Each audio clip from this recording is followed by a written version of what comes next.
안녕하세요. 가족관계등록부 전문 법무사 김민경입니다. 오늘은 사망한 생물을 호적에 올린 사례입니다. 사례. 김민여 씨는 친어머니가 키우셨지만 호적상 어머니는 아버지의 본부인입니다. 아버지께서 외도로 낳은 딸을 마치 본부인이 낳은 딸인 양 출생신고를 했기 때문입니다. 아버지가 돌아가셨고 호적상 어머니도 돌아가셨습니다. 10년 전 아버지의 본부인이 사망하자 큰집 형제들로부터 친생자관계 부존재 확인 소송이 들어왔습니다. 김민여 씨는 가족관계 증명서에 기록된 분이 어머니가 아니기 때문에 아무런 응소도 하지 않았습니다. 그러자 친생자관계 부존재 판결이 확정되어 김민여의 가족관계 증명서를 발급받아 보면 아버지의 본부인이 말소되어 모란이 공란으로 비어 있습니다. 친어머니께서는 혼자 사시면서 기초수급을 받고 계셨습니다. 김민여 씨가 진작 어머니께 가족관계 등록부에 올리자고 했지만 어머님은 극구 반대하셨습니다. 자식이 있으면 기초수급을 못 받게 돼. 나는 요양원을 가도 나라에서 돈을 내주니 너는 괜히 돈 쓸 것 없다. 고하시면서 극구 반대를 하셨답니다.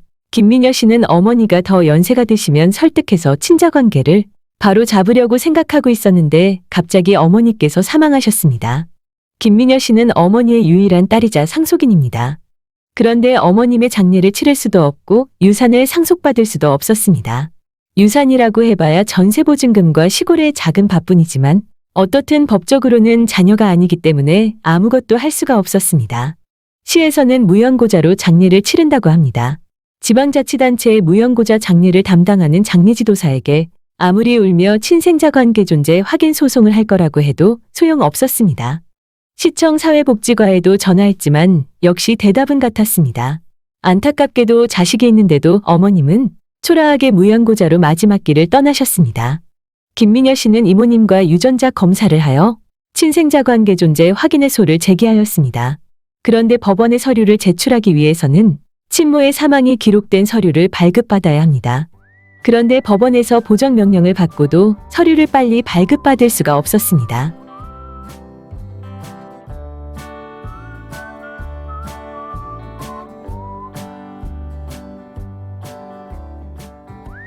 무연고자로 장례를 치를 경우 관할 지방자치단체에서 사망신고를 하는데 김민여 씨 어머님의 경우 약 40일 후에 사망신고가 수리되었습니다.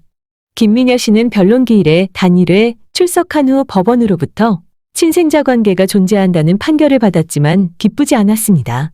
진작 어머님 생전에 호적에 올려드리지 못한 불효가 끝내 한이 되었기 때문입니다. 아무리 친부모님일지라도 가족관계 등록부에 등재되지 않으면 법적으로는 가족이 아니기 때문에 법적 문제에 부딪히면 남과 똑같습니다.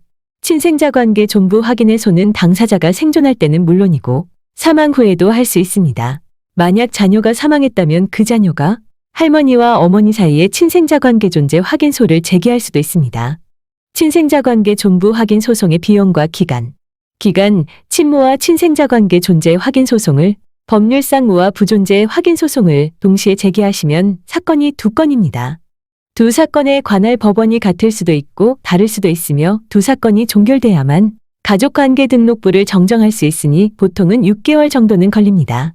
비용, 친생자관계 존재 확인 소송과 부존재 확인 소송은 당사자가 달라서 별개의 소송입니다. 각 사건당 법무사 보수는 50만 원이고 공과금은 별도입니다. 두 사건을 같은 법원에서 재판받을 수도 있고 서로 다른 법원에서 각각 다른 판사님으로부터 재판을 받을 수도 있습니다. 친생자관계 정리로 궁금한 점이 있으신 분은 연락주세요.